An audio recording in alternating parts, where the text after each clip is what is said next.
नमस्कार, आप देख रहे हैं कनेक्टिंग हरियाणा और मैं हूं आपका दोस्त संजय ढांडा। दोस्तों, आज की जो वीडियो बनाने का मकसद है वो है सीईटी को लेकर के किस तरीके से युवा असमंजस की स्थिति में फंसे हुए हैं। असमंजस की स्थिति की बात मैं इसलिए कर रहा हूं क्योंकि पूरा दिन आज चर्चाओं का दौर रहा कि डेट एक्सटेंड हो जाएगी जो सीईटी को लेकर के फॉर्म अप्लाई करने की है उसकी बात मैं करूँ तो, लेकिन ऐसा कुछ हुआ नहीं। दिन भर फर्जी फेसबुक पे कुछ ऐसी बातें लिख करके सामने भी आई, कुछ व्हाट्सएप पे भी चली वो चीज़ें, लेकिन वो टोटली फेक था। और जब ये ऐसी चीज़ें आती हैं तो बड़ा रैपिडली स्पीड से इसका असर होता है। इसलिए तो कहते हैं कि सोशल मीडिया के नुकसान भी हैं और इसके फ़ायदे भी हैं। तो कुल मिलाकर के आप साइट पे चेक करके आप सब चीज़ों को प्रूव करके उसके बाद आप वीडियो को आगे या फ़ोटोज़ को आगे भेजिए, क्योंकि क्लैरिटी होनी बहुत ज़रूरी है। अदरवाइज़ विश्वसनीयता का नाम नहीं रहेगा इसके अंदर। तो दोस्तों, आज जिस तरीके से एक फेसबुक पेज के ऊपर जैसे कि मैं आपको दिखा रहा हूँ, इसके ऊपर लिखा हुआ है कि खुशखबरी खुशखबरी खुशखबरी। आप सभी को जानकर अति प्रसन्नता होगी कि सीईटी के फॉर्म की लास्ट डेट एक्सटेंड हो चुकी है। अब लास्ट डेट है 30 June 2025। Good news for CET, last date extend 30/6/2025। जानकारी को जितना शेयर कर सकते हो शेयर करो, क्योंकि युवा बहुत परेशान है। ये स्क्रीनशॉट है और ये दिन भर घूमा है। इसके बाद जब ये वीडियो सरकार के संज्ञान में आया, अधिकारियों के संज्ञान में आया, हरियाणा स्टाफ सिलेक्शन कमीशन के चेयरमैन के संज्ञान में आया, तो उन्होंने खुद अपनी पोस्ट पर फेसबुक पेज के ऊपर उन्होंने वो पोस्ट भी मैं आपको पढ़ करके सुना रहा हूँ और ये देख भी पा रहे हैं आप। हिम्मत सिंह की फेसबुक पेज से ये पोस्ट हुई है और इसके ऊपर लिखा हुआ है कि फेक अलर्ट, सभी अभ्यर्थी ध्यान दें, सोशल मीडिया पर चल रही सीईटी 2025 रजिस्ट्रेशन की अंतिम तिथि को बढ़ाए जाने वाली खबर एकदम गलत है। आयोग द्वारा अभी इस पर कोई निर्णय नहीं लिया गया है। सीईटी 2025 रजिस्ट्रेशन के लिए अंतिम तिथि 12 जून 2025 ही है। ऐसे फर्जी खबरों पर ध्यान ना दें, अपना रजिस्ट्रेशन समय से पूरा करें और अधिक जानकारी के लिए आयोग की आधिकारिक वेबसाइट से बने रहें। ये हिम्मत सिंह के फेसबुक पेज से ये चीज़ें मैं आपको दिखा रहा था। तो कहने का मतलब ये है कि पूरा दिन लोग खुद भी अंदाजे लगाते रहे, अभ्यर्थी की भी डेट एक्सटेंड होगी ही होगी। ऐसे में आज दिन भर फॉर्म अप्लाई करने वालों की संख्या बहुत कम रही, लेकिन ऐसा भी नहीं था कि फॉर्म भरे ही नहीं गए, भरे गए हैं। लेकिन वो युवा बहुत परेशानी में थे और उन्होंने ये सोच करके फॉर्म अप्लाई किया कि अगर मैं फॉर्म अप्लाई नहीं करूँगा तो बाई चांस साइट में दिक्कत आ जाए या ना लगे या कल मेरे को कोई और परेशानी आ जाए जिसकी वजह से मैं फॉर्म अप्लाई ना कर पाऊँ। और सीईटी में जल्दबाजी में वो अपने जो हक उनको मिलने चाहिए थे वो हक छोड़ करके उन्होंने, अधिकतर बच्चों ने, किसी ने जनरल में फॉर्म भरा है तो किसी ने किसी और परिस्थिति के अंदर आकर के फॉर्म अप्लाई किया है। तो कहीं ना कहीं युवाओं के साथ एक टोटली धोखाधड़ी है, टोटली सरकार की अनदेखी है। और मैं कहूँ तो ये युवाओं की अनदेखी कहीं ना कहीं सरकार को निश्चित तौर पे भारी पड़ सकती है। आप युवाओं के साथ खिलवाड़ ना करें। जब आपकी कमी है तो आप इसको मानें और इसको दुरुस्त करें। जितना जल्दी हो सकता है इस पर काम करें।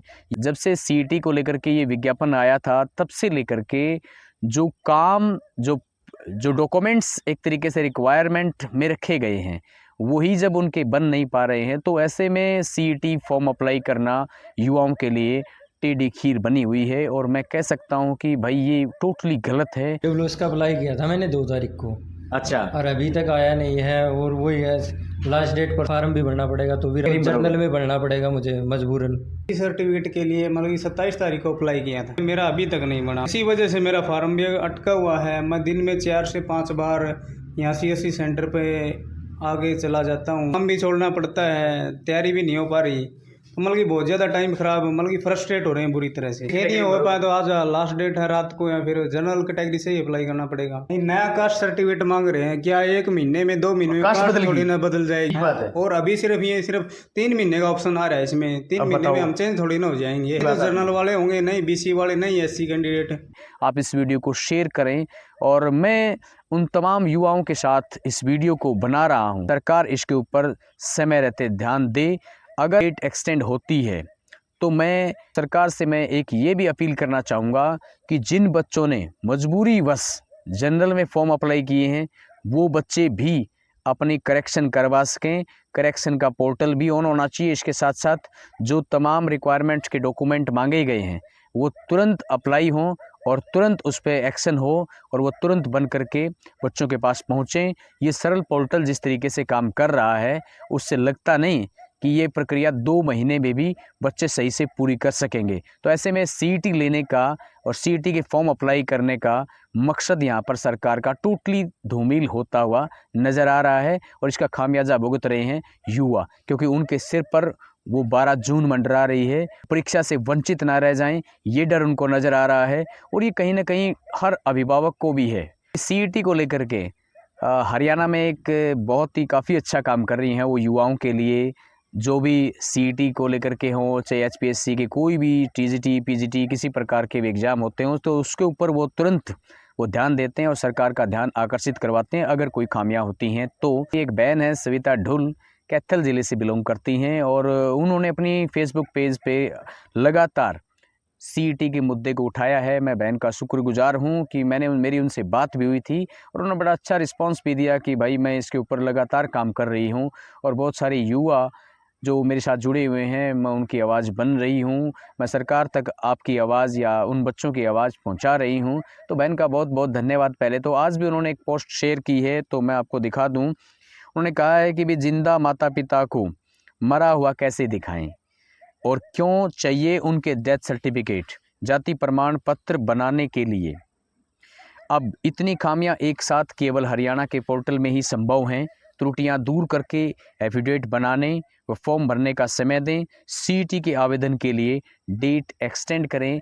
ऐसा ही एक पोस्ट हरियाणा के कांग्रेस के जो माननीय एमपी हैं उन्होंने भी अपील की है। दीपेंद्र सिंह हुड्डा के फेसबुक पेज से मैं अभी आपको एक स्क्रीनशॉट दिखा रहा हूं। उन्होंने भी लिखा है कि प्रदेश में कई सीईटी उम्मीदवारों को अपने ओबीसी, ओएससी, डीएससी, निवास प्रमाण पत्र इत्यादि प्राप्त करने में कठिनाइयों का सामना करना पड़ रहा है। मेरा प्रदेश सरकार और हरियाणा स्टाफ सिलेक्शन कमीशन विभाग से निवेदन है कि इसको देखते हुए सीईटी 1 टाइम पंजीकरण के आवेदन की अंतिम तिथि को कम से कम 10 दिन तक बढ़ा दें ताकि कोई भी उम्मीदवार केवल दस्तावेजों में देरी के कारण वंचित ना रहे। और आप सब भी, मैंने एक वीडियो अपलोड किया था उस पर आप सब के कमेंट्स भी आए थे, आप सब ने भी यही कहा है कि भी प्लीज़ डेट एक्सटेंड। तो मैं इस वीडियो में भी ये अपील कर रहा हूँ सरकार से भी और विभाग से भी कि डेट एक्सटेंड की जाए, लेकिन डेट एक्सटेंड के साथ साथ वो जो सरल पोर्टल पर जो प्रॉब्लम चल रही हैं उसको भी दुरुस्त किया जाए। अगर उस पर वो चीज़ें ठीक नहीं हुई तो सीईटी पोर्टल का या सीईटी फॉर्म अप्लाई करने का फिर से वही झंझट रहेगा।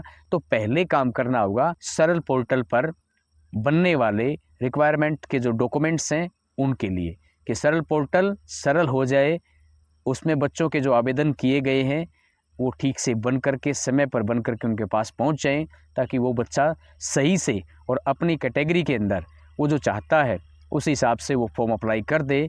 परीक्षा होना वो बाद की बात है, कब होगी ये बाद की बात है, कैसा परिणाम रहेगा ये बाद की बात है, क्या सिलेक्शन क्राइटेरिया रहेगा वो भी बहुत बाद की बात है। तो फिलहाल के लिए इतना ही आज की वीडियो में दोस्तों। सिर्फ इतना था कि असमंजस की स्थिति पूरे दिन बनी रही कि कोई भी डेट एक्सटेंड नहीं हुई है। आज अभी तक यानी कि 7:30 बजे तक कोई भी डेट एक्सटेंड नहीं हुई है सीईटी को लेकर के। ये हिम्मत सिंह ने अपनी फेसबुक पेज के ऊपर इनको पोस्ट किया है। आप सबका बहुत बहुत धन्यवाद। वीडियो को शेयर ज़रूर करते भाई।